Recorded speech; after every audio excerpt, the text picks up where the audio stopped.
Hello students, most of the class 9 students are struggling to derive the equation motions. So let us solve the first equation motion very easily. The first equation motion, students, is what v is equal to u plus at.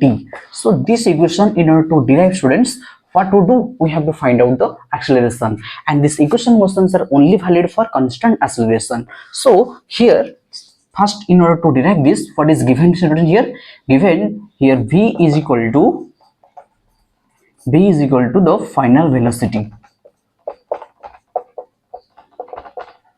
and u is the initial velocity,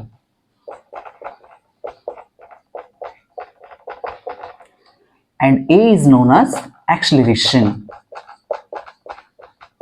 A is the acceleration, that is constant. Okay, and t is known as the time taken.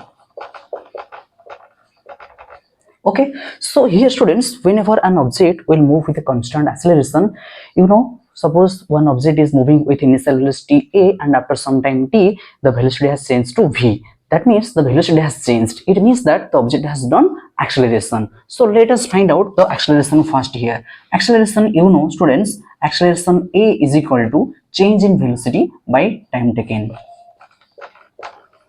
Change in velocity by time taken.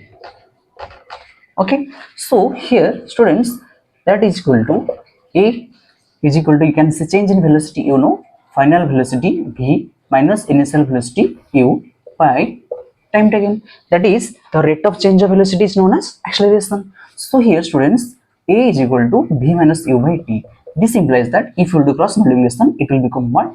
At is equal to v minus u. Okay, then you have to find out the equation, that is v is equal to u plus at.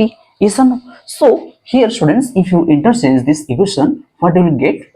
V minus u is equal to at. Okay, so what we find out? V is equal to u plus at. So v is equal to u plus at, because this u has subtracted in the left hand side. Whenever you transpose, its sign will get changed. That is equal to v is equal to u plus at. So this is the first equation motion which we have derived very easily. So for such type of equation to solve very easily, please like, share and subscribe my channel. Okay, thank you.